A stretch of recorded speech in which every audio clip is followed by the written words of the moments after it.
एक नई रिसर्च आई है, हुरोन रिसर्च इंस्टीट्यूट जो कि शंघाई बेस्ड एक अदारा है। उन्होंने कहा है कि India's Mumbai is the new financial hub.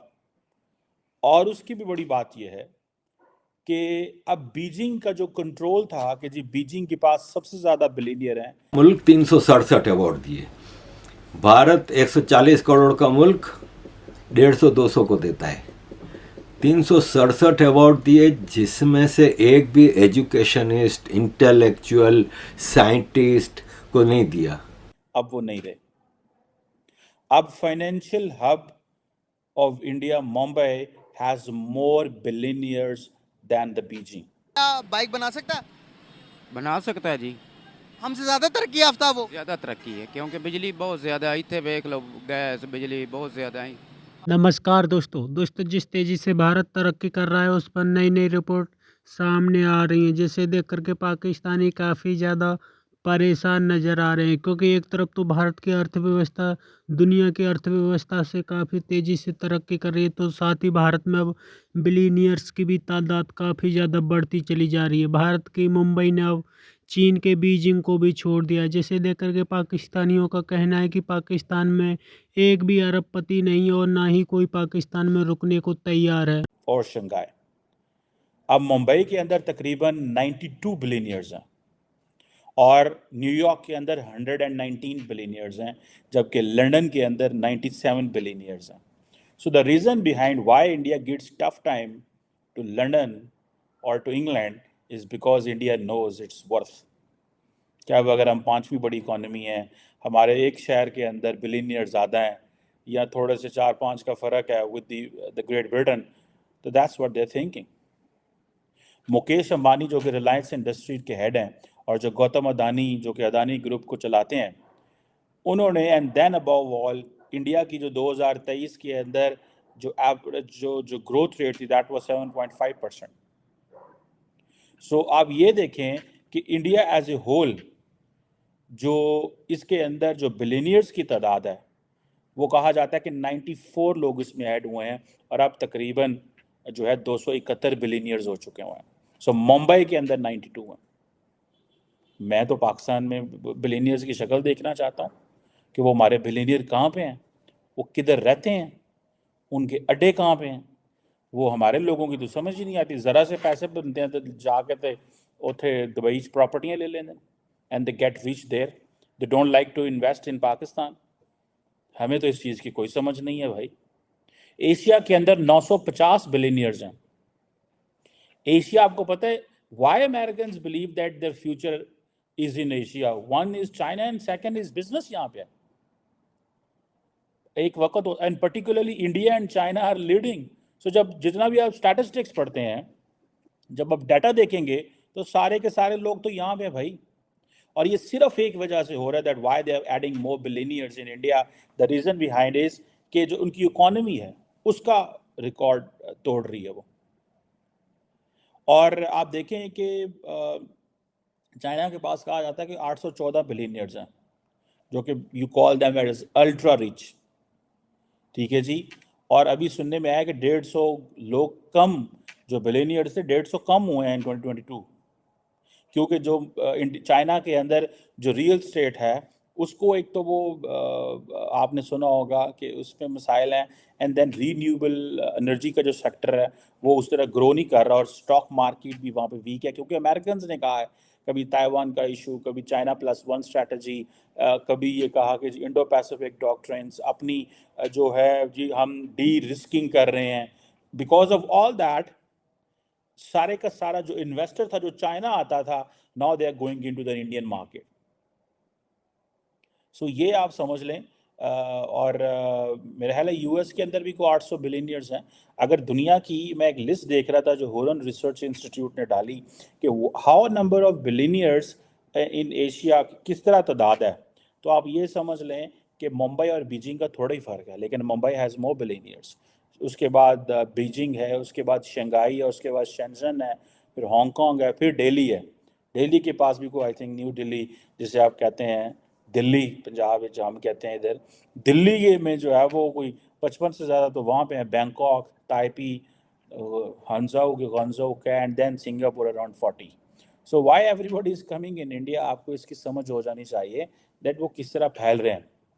और अंबानी साहब जो हैं वो इस वक्त दी रिचेस्ट मैन, $115 बिलियन, जिन्होंने अभी रिसेंटली अपने बेटे की शादी की है।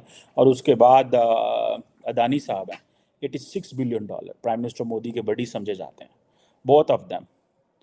अदानी साहब के बारे में ज़रा शोर ज़्यादा है, लेकिन Ambani is equally as close with the prime minister.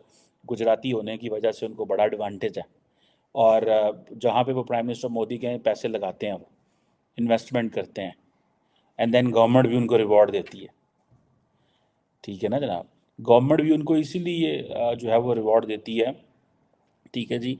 और कहा जाता है कि जैसे चाइना के अंदर जो ओवरऑल जो वेल्थ है वो एक 15% जो लोग हैं वो, आप समझ लें कि चाइना के अंदर they are basically who are the Chinese billionaire और those who control the entire wealth. ठीक है जी। हाँ, ये वाकई में इंडिया ही है जिसने ये बनाया है। सही। हाँ, तो आपने कहा कि आने वाले टाइम के अंदर जब हम होंगे या ना होंगे, और वो उनके ब्रेन चेक करें, वो उन्होंने बना लिया। उन्होंने बना लिया, बिल्कुल। तो ये कैसे होता है? देखिए जी, वो शुरू से ही पढ़ाई में हमसे बहुत आगे हैं। हाँ, इंडिया वाले पढ़ाई में बहुत ज़्यादा आगे हैं, क्योंकि उन्हें मौके मिले हैं पढ़ने के। जब बरतानिया इधर काबज था तो उन्होंने उनको मौका दिया पढ़ने का, हम लोगों को पढ़ने का मौका नहीं दिया। सर सैयद तब अहमद तो खान एक ही साहब थे। की काविश थी। तब तो हम एक ही थे, उनको मौका मिला, हमें नहीं मिला, ये कैसी बात? उनके साथ जो है ना बहुत ज़्यादा अपनायत का इजहार करता था बरतानिया, जबकि मुसलमानों के साथ बहुत कम था। तो ये सर सैयद अहमद खान साहब की मेहरबानी है कि जिन्होंने यूनिवर्सिटीज़ वगैरह का आगाज़ किया और पढ़ाई को फ़रोग दिया, जिससे हम भी कुछ थोड़ा बहुत अब आगे निकलना शुरू हुए हैं। लेकिन इंडिया फिर भी हमसे पढ़ाई में आगे है। सर वो बिजनेस में भी आ गया है, वो ब्रेन में भी आ गया है, वो हर चीज़ में हमसे आ गया है। कैसे? देखें, मेहनती तो पाकिस्तान में भी बहुत हैं और उनके मुल्क में भी बहुत हैं। हिंदुस्तान पाकिस्तान पहले इकट्ठा ही था, हिंदुस्तान के नाम से एक ही खित्ता था, लेकिन मेहनती दोनों खित्तों में हैं। और उनको जो है ना क्या कहते हैं कि रिसोर्सेज ज़्यादा मिले हैं, उनकी हेल्प ज़्यादा हुई है पाकिस्तान के। जिस स्पीड से वो आगे जा रहा है, चांद पर भी चला गया, अभी ये पानी पर चलने वाली उसने बाइक भी बना दी, तो क्या हमारा उनके साथ मुकाबला करना अब मुमकिन है मौजूदा टाइम के अंदर? बिल्कुल, मुकाबला कर सकते हैं। मुकाबले के लिए हमें हमा वक्त तैयार रहना चाहिए और हमें जेलस नहीं होना चाहिए किसी से। हमें तरक्की में उनसे आगे निकलने के लिए कोशिश ज़रूर करनी चाहिए, मुकाबला ज़रूर करना चाहिए। क्या हम उनका मुकाबला कर सकते हैं? बिल्कुल करेंगे, क्यों किस चीज़ में मुकाबला कर सकते हैं? एक क्यों चीज़ बता दे, कोई एक चीज़। हर तरह का मुकाबला कर सकते हैं, लड़ ले हैं, ये लड़ भी सकते हैं हम लोग। हम लड़ने मरने की बातें क्यों करते हैं? क्या हम लड़ सकते हैं उनके साथ? देखें, बात सुने, लड़ाई जो होती है ना वो दिल से होती है, जज्बे से होती है। एक चीज़ बताता हूँ आपको, हमने लड़ाई झगड़े नहीं करने। मैं बात कर रहा हूँ यहाँ पर टेक्नोलॉजी की, जिस किस्म की टेक्नोलॉजी, जिस किस्म से दुनिया की 5वीं बड़ी मैशत बन गया वो। जी जी जी। तो हम क्यों नहीं कोशिश करते कि भाई आओ मैदान में मुकाबला, तालीम के मैदान में मुकाबला करते हैं। आप बताओ कौन आगे जाता? हम क्या लड़ने मरने में ही सबसे आगे? लड़ने की बात हम नहीं कर रहे, हम कह रहे हैं हमें मुकाबला करना चाहिए, तरक्की में मुकाबला करना चाहिए। तरक्की अपने टैलेंट में करना चाहिए मुकाबला, क्यों नहीं करना चाहिए यार? ठीक है, लड़ाई झगड़ा हो एक अलग चीज़ है, ठीक है ना। क्यों हमारे पाकिस्तानी नहीं है, ये पढ़े लिखे नहीं है, इनके पास नहीं टैलेंट है। ये किधर है टैलेंट? किधर है किधर पता नहीं, किधर गुम हो गया है। टैलेंट? गुम हो गया। हाँ, बनाए ना, वो भी बनाए ना, फिर बनाए। लोगों ने बनाया है, वो चांद पर चले गए। बना लेना, बस यही है ना चीज़ है। वो चांद पर चले गए हैं। बस यही है, हमारे सियासतदान नहीं सपोर्ट करते ना, इस वजह से ही वो नहीं बन रहा ना। क्यों नहीं बन सकता है? सब कुछ बन सकता है, क्यों नहीं बन सकता? इधर नहीं लोग हैं। आगे आने का मौका नहीं दिया जाता, हमें प्लेटफॉर्म नहीं मुहैया किया जाता है कि हम अपना टैलेंट दिखा सकें। इंडिया से बहुत ज़्यादा टैलेंट पाकिस्तान में मौजूद है, लेकिन सिर्फ इन्हें प्लेटफॉर्म नहीं दिया जा रहा। रतन टाटा उनकी एक कंपनी है, उसकी कंपनी की मालियत पूरे पाकिस्तान से ज़्यादा। हो सकता है, बिल्कुल। रतन टाटा का नाम सुना है बहुत। हाँ हाँ बिल्कुल, सुनो भाई। अब एक अंदाज़ा लगाएं कि उनकी एक कंपनी हमारे पूरे पाकिस्तान के बराबर है। आपको नहीं लगता कि अब शर्म कर लेनी चाहिए हमें? क्यों, बिल्कुल साफ ज़ाहिर है। क्यों नहीं करनी चाहिए?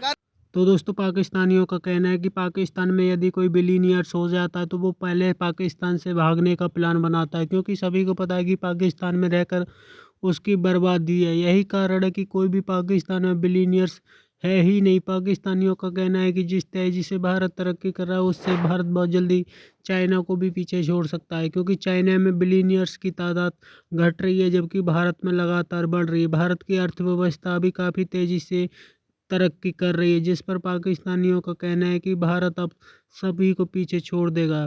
पाकिस्तानियों का कहना है कि पाकिस्तान में एक भी अरबपति मौजूद नहीं है, कोई भी पाकिस्तान में इन्वेस्ट करने को तैयार नहीं है। हर कोई दूसरे देशों में जा कर के सेटल हो जाता है। यदि किसी के पास अरबपति कोई बन भी जाता है तो वो पहले पाकिस्तान से भागने का प्लान बनाता है, क्योंकि सभी को पता है कि पाकिस्तान में रह कर के कोई भी सुरक्षित नहीं है। हर जगह पाकिस्तान में टेररिज्म हो रही है। पाकिस्तान के इकोनॉमिक हालत इतने ज़्यादा बिगड़ चुके हैं कि पाकिस्तान में आम जनता लगातार प्रोटेस्ट कर रही है। यही कारण है कि पाकिस्तान में एक भी अरबपति मौजूद नहीं। हर कोई अरबपति बनते ही पहले पाकिस्तान से भागने का प्लान बना लेता और चला जाता और दुबई में सेटल हो जाता है। आपकी क्या राय कमेंट में ज़रूर शेयर करें।